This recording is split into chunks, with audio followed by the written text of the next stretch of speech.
Buenas noches. Gracias, buenas noches, José. Bueno, ¿cuánto para hablar con usted esta noche? Arranco por el resultado de la provincia de Buenos Aires. A ver. ¿Qué le generó?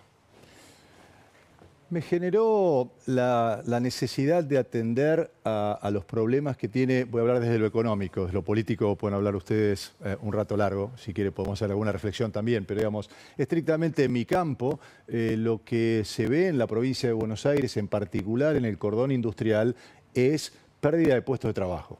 Entonces, un equipo económico que debe atender en esta segunda etapa, en esta segunda mitad que le toca al gobierno del presidente Milei, un foco en el empleo y en la producción que todavía no lo ha puesto. Es decir, empezar a controlar la agenda productiva en la Argentina, no solo entonces el equilibrio presupuestario, la desregulación alcanza, sino que se necesitan políticas específicas que tienen que ver con la reducción de los costos que hoy tiene el sector productivo, costos impositivos, costos de exportación, costos de logística, que hasta ahora el equipo económico no ha atendido. Por lo tanto, una señal de atención de decir, señores, con el equilibrio económico, presupuestario es espectacular, es un pilar, pero con el equilibrio fiscal no llenás la heladera, José. Y entonces de eso se trata lo que debe plantear el equipo económico como una segunda etapa hacia adelante. Contar específicamente,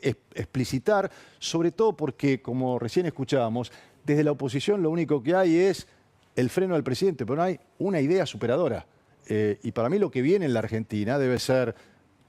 Acá hay dos pilares fundamentales, que es el equilibrio de las cuentas públicas, un banco central que no financia al sector público, que no emite papelitos de colores, no se ha vuelto al plan platita, no solo porque el equipo económico ni el gobierno lo quiere, sino porque la gente se dio cuenta que con eso no se va a ningún lado, pero bueno, sobre eso hay que construir sobre un mundo que necesita lo que Argentina tiene para brindar, que necesita más dólares de exportación, y de eso se trata para mí esta segunda etapa que le falta al equipo económico. Martín, se habla del péndulo de la Argentina, ¿no? Venimos de un Milei que cree en un Estado criminal, así lo ha escrito en varios libros, y en la provincia de Buenos Aires hay como el otro lugar del péndulo, que es el Estado presente, al menos en función de lo que propone el gobernador Kicillof. ¿Dónde está el Estado, tu visión de Estado? Bueno, el Estado tiene que estar naturalmente en proveer las herramientas para que haya lo que fue la base, José, siempre de nuestra sociedad, que es la movilidad social. Vos, yo somos hijos, nietos de inmigrantes y que siempre pensábamos que nuestro futuro podía ser, o el futuro de nuestros hijos, de nuestros nietos, podía ser mejor. Y la base de eso es la inversión en educación. Yo estoy convencido que el principal factor de movilidad social es mejorar no solo la inversión, sino la calidad educativa. Que nuestros chicos aprendan mejor matemática, que aprendan mejor comprensión del lenguaje, que aprendan mejor el mundo de cómo utilizar la inteligencia artificial para poder mejorar su rendimiento, tanto en la escuela como también en términos de conocimiento.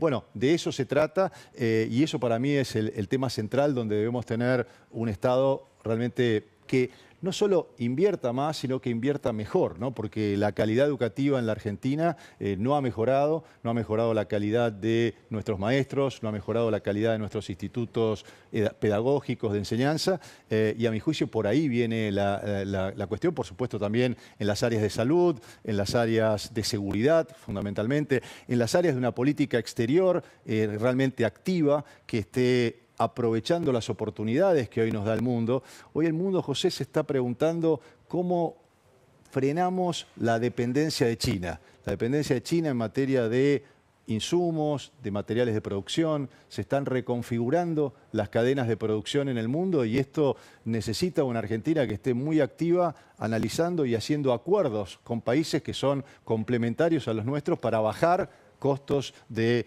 aranceles, para bajar costos arancelarios. Hoy el mundo está hablando de la descarbonización, en particular de los procesos productivos en Europa, por ejemplo. Bueno, allí hay mucho donde la Argentina tiene para ofrecer y no veo nadie que se esté moviendo en ese sentido. Te voy a traer también a la agenda de hoy de nuestro país. Voy a arrancar por el riesgo país. Mostremos esa placa que tenemos preparada para Martín Redrado respecto al riesgo país y charlemos un poco qué significa.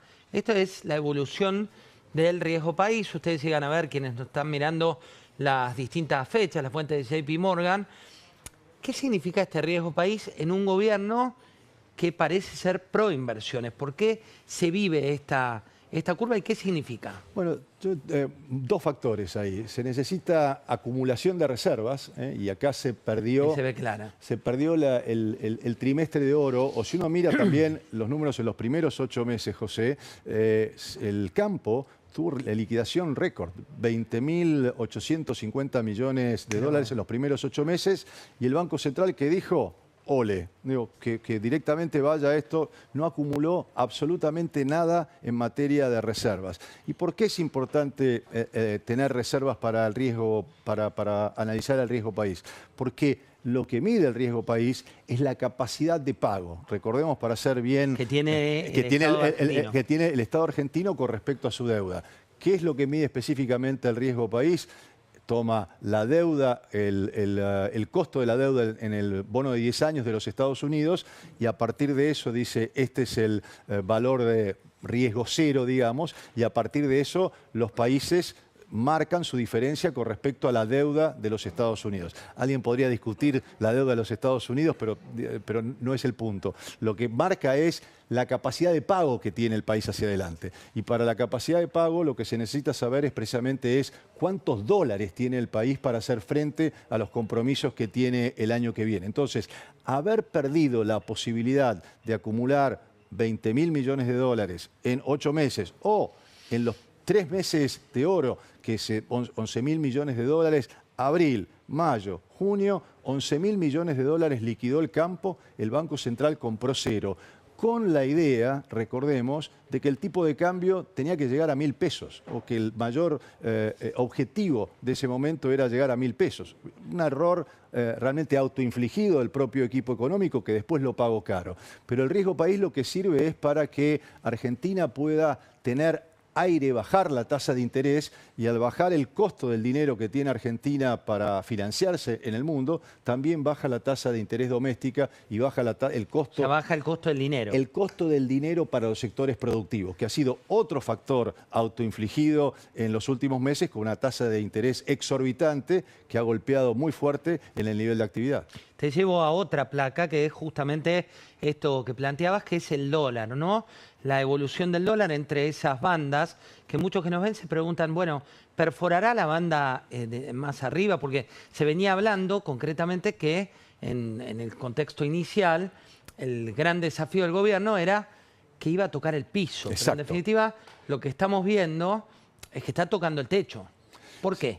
Bueno, está tocando el techo precisamente, bueno, uno, porque faltan reservas. Entonces, o sea, una es consecuencia de la otra. Una es consecuencia de la otra, y además se terminó el periodo de vacas gordas en términos de liquidación de divisas. Sabemos que es el segundo trimestre cuando el campo liquida la cosecha gruesa, y después queda por liquidar también, bueno, el remanente. De todas maneras, mirando números de campo, José, ahí hay una buena noticia, es buena y mala, digamos.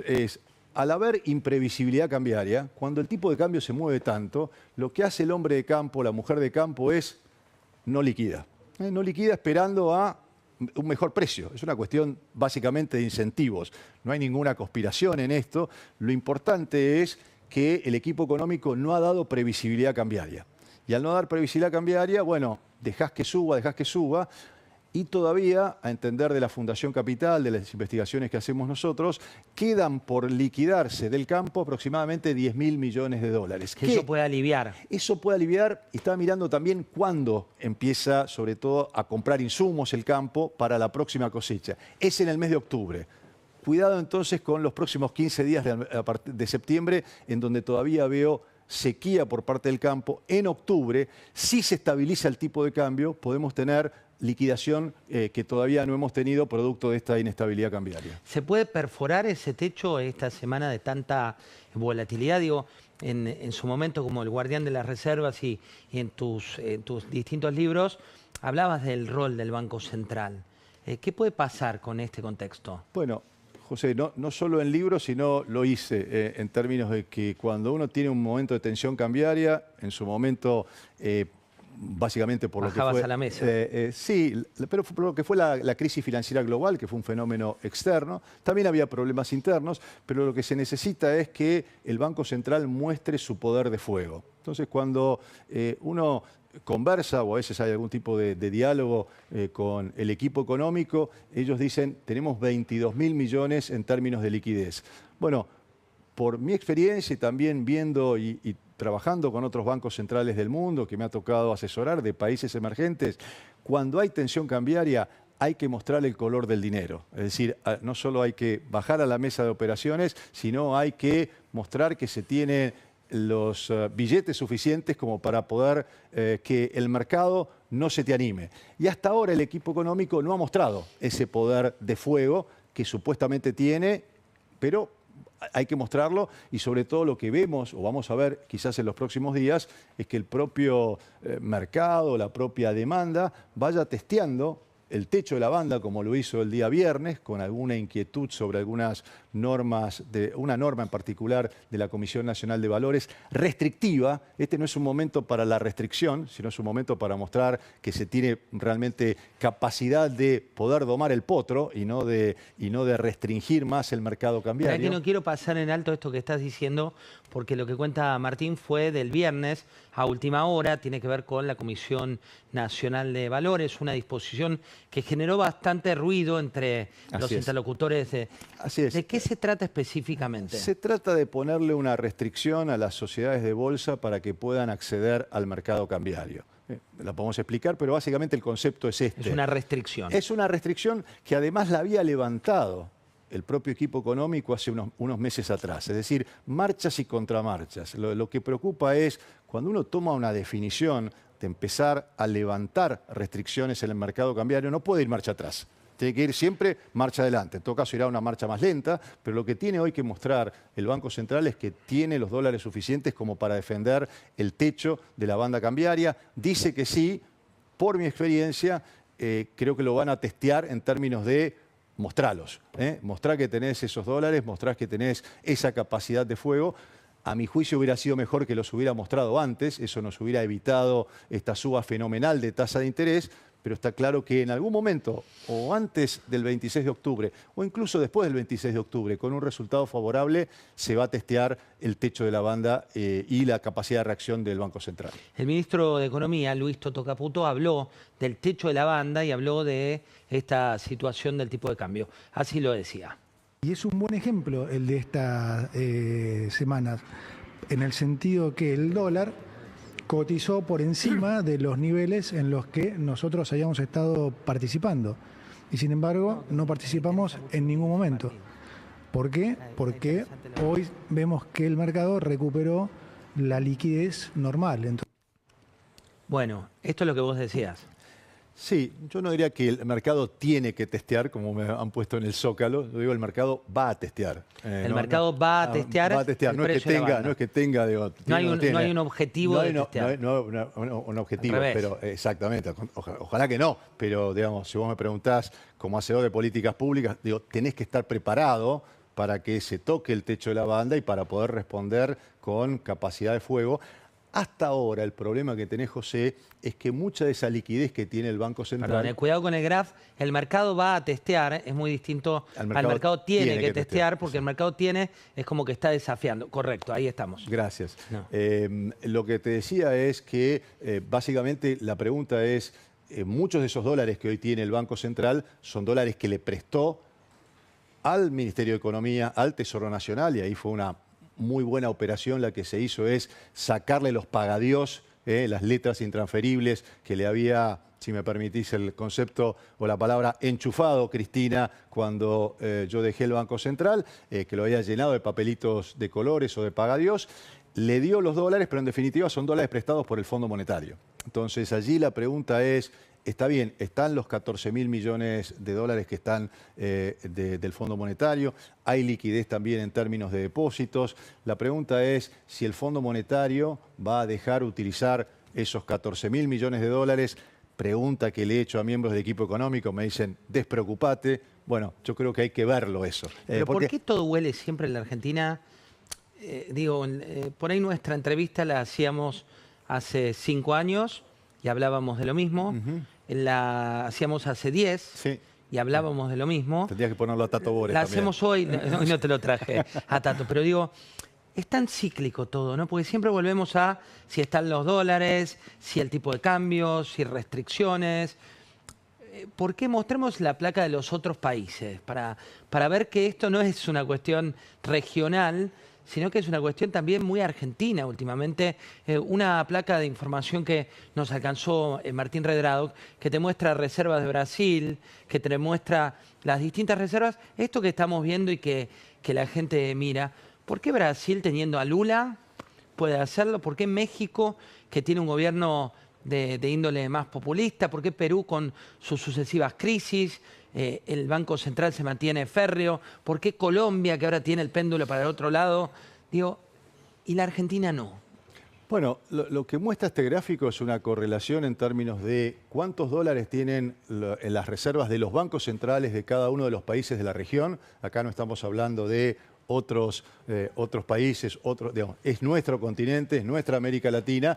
Y observemos ahí que la Argentina está en el piso de la tabla y es el que tiene más riesgo país. También fijémonos la correlación. Argentina, no solo en términos de número absoluto, 39.900 millones de dólares, sino en términos de Producto Bruto, ¿cuánto representa eso? 6% del producto. Miremos, tocaste el caso de Colombia. Producto Bruto, la riqueza que genera el país en un periodo de un año, ¿no? El conjunto de bienes, el conjunto de la producción, el conjunto de la producción que hace, y es en general la medida en que uno toma la relación que tiene, digamos, distintas variables económicas, en este caso las reservas de la Argentina. Y estoy tomando reservas brutas. Seguramente algún colega está diciendo ahí, bueno, pero son reservas brutas, no reservas netas. No voy a entrar en esa discusión, si querés lo podemos dar, pero tomando reservas brutas de cada uno de los países, observemos que Argentina está en la mitad que el segundo de más abajo, es decir, que es México, que tiene poquito menos de la mitad, que tiene 13,2. Argentina tiene 6%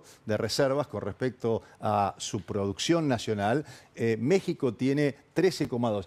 ¿Por qué es importante esto? Porque a los países lo que les da es resiliencia. Esto les da previsibilidad cambiaria. Pero Martín, hubo populismos en gran parte de estos países, como los 20 años que tuvo la Argentina, y sin embargo, cuando vas a la cuestión financiera, no intervino la política en el Banco Central y en la Argentina esa fue una barrera que se derribó. Bueno, la mayoría de estos países, quizás en algún caso Colombia hoy está medio descarrilada, pero la mayoría de estos países han tenido equilibrio presupuestario o han tenido solvencia fiscal, han tenido leyes que han marcado solvencia fiscal y le han dado independencia al Banco Central, contrariamente a lo que ocurrió en la Argentina, sobre todo después de 2010. Eso se ha recuperado en la Argentina, pero todavía no hemos recuperado la capacidad de tener dólares contantes y sonantes, y lo que señalás está claro, a la Argentina siempre le sobran dólares en el mercado informal y le faltan dólares en el mercado formal. Entonces, uno de los desafíos hacia adelante en términos de política económica es cómo se generan incentivos para que esos 250.000 millones de dólares físicos que están dentro de la Argentina puedan volcarse al mercado formal. A mi juicio, la solución es: tenemos un país bimonetario. Uno no puede hacer política monetaria, José, mirando solo la cantidad de pesos. Y ese es otro punto que uno puede señalarle hoy al equipo económico, que ha buscado restringir la cantidad de pesos, pero no ha generado más oferta de dólares en el mercado oficial de cambios. Ni por acumulación, ni tampoco por darle libertad a la gente que utilice los dólares que tiene físicamente hoy en la Argentina. Por ahí te pregunto, por ahí corregime. Adelante. En teoría uno puede usar por disposición para las transacciones locales los dólares que tiene como en su poder, que ese es un cambio. En teoría también, a partir del fin de la restricción del uso de dólares para personas, se liberó también la forma en la cual operás. De hecho, hay tarjetas hoy de débito en dólares que están funcionando muy bien. ¿Eso no implica un cambio? Un cambio, pero que todavía no tiene en cuenta la realidad de la Argentina, en el sentido que hoy hay mucho efectivo. La gente tiene dólares en efectivo y le cuesta ir al banco. Le cuesta ir al banco porque además todavía el sistema financiero representa menos del 10% de la producción total. Es decir, todavía hay la gente, y lo ves en la calle, lo ves en los distintos comercios, la gente usa efectivo. incluso también para comprar inmuebles, para comprar electrodomésticos, para comprar bienes durables, para comprar autos, todavía la gente usa dólares físicos, con lo cual lo que tenés que autorizar es que puedan fluir, que puedan utilizarse dólares físicos como ocurre, por ejemplo, en Perú o en Uruguay, en donde cualquiera de nosotros puede ir a hacer una transacción normal, puede ir a comer a algún lado, puede ir al supermercado, puede ir a una farmacia y pagar con dólares o con pesos. No se ha eliminado la moneda local, pero son países que, nos guste o no nos guste, son países bimonetarios. Entonces, sí, por supuesto, hay que trabajar con los organismos que puedan decir, bueno, cuidado con el lavado de dinero. Hay que hacer dos cosas. Explicar lo que ha sido la informalidad en la Argentina y lo que todavía es la informalidad, que es uno de los temas centrales para la Argentina que viene. No podemos tener equilibrio económico y social con un 50% de nuestros trabajadores que estén en la informalidad, con un 50% de pymes que estén en la informalidad. Hay que hacer un proceso de eliminación de impuestos distorsivos, pero si no generamos que esa economía informal se formalice, se pueda utilizar esos dólares, explicar que en la Argentina el problema es la informalidad, no es que hay narcotráfico o es marginal el narcotráfico y se está combatiendo, pero digamos, los dólares que tiene la gente en su casa no es porque es narcotraficante o porque está en trata de personas o porque está, por supuesto que eso existe, pero eso es marginal y se puede combatir. Entonces, trabajar con los organismos de regulación mundial, en particular en Estados Unidos se llama el FinCEN, que es equivalente a la Unidad de Investigaciones Financieras de la Argentina, explicar que vamos hacia eso para que nadie esté diciendo, y también en el GAFI, en París, que es la organización que regula el lavado de dinero a nivel internacional, bueno, esos son los caminos para que Argentina empiece a poder volcar toda esa cantidad de dólares que hay y que dejemos dentro de 5 años, cuando estemos haciendo esta charla, que me preguntes otra vez cuántos dólares tiene el Banco Central. Te cierro con las 3 últimas preguntas de temas que son muy importantes. Adelante. Hablabas de la industria, vos tenés contacto con muchas industrias. María Eugenia Vidal hace un tiempo dijo, las crisis empiezan por el conurbano y terminan por el conurbano. Y también muchas veces se refirió cuando era gobernadora de cómo la macro tiene que tener impacto en la micro, que si eso no ocurre, a la larga o a la corta, los votos no se producen. ¿Cuánto incide la micro en la política, pero sobre todo en el bienestar de la gente? Sí, la micro, yo diría, atender los problemas que tienen los sectores productivos. En particular, el principal problema es que este proceso económico ha dejado sin empleo a 100.000 trabajadores, principalmente industriales. Entonces, ¿cuál es la agenda que debe controlar el equipo económico hacia adelante? Bueno, tenemos que bajarle los costos a los sectores productivos, tenemos que bajarle los impuestos distorsivos. Esto está claramente vinculado con, por ejemplo, la reducción de impuestos al trabajo. Si uno no solo, pues mucho se habla de la reforma laboral. Para mí, la primera que hay que hacer es una modificación de los impuestos, eliminar impuestos distorsivos, y te pongo impuestos sobre la mesa. Hoy cualquier empleador, cualquier fabricante tiene que pagar un 50% de impuestos más sobre los trabajadores que tiene empleados en blanco. Bueno, la clave es disminuir esos impuestos al trabajo, por ejemplo, a la mitad, de manera tal que se incorporen más trabajadores y de esa manera entonces generar una reducción de costos también dentro del sistema productivo, pero teniendo más trabajadores que aportan, vamos a tener, no estamos desfinanciando la seguridad social. Eliminar impuestos distorsivos también como retenciones. Pero te pongo un punto ahí porque el gobierno viene diciendo que ese es el norte.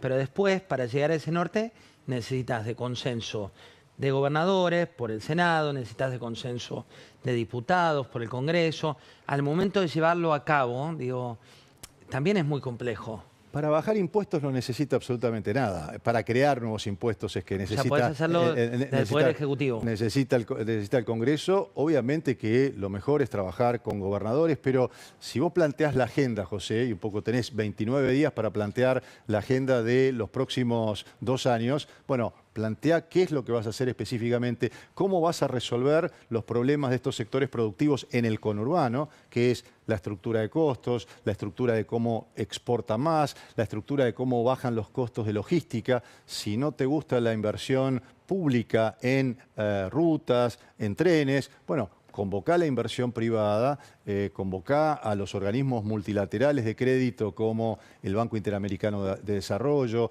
el Banco Mundial, y también lo hemos hablado en nuestra última charla, pero insisto, hoy los Estados Unidos están buscando financiar infraestructura en la región para poder competir con China, y tiene un brazo ejecutor del gobierno que se llama la Corporación Financiera para el Desarrollo, poco conocida en la Argentina, que está dispuesta a financiar infraestructura. Bueno, eso es lo que se necesita en el Gran Buenos Aires, en el sector industrial, como agenda productiva hacia adelante. Menos impuestos, menor costo de exportación y más y mejores rutas y bajar el costo de la logística. Dos últimas. ¿Qué tenemos que esperar del dólar esta semana? Tensión, sigue la tensión y sigue la pulseada entre el Banco Central y el mercado.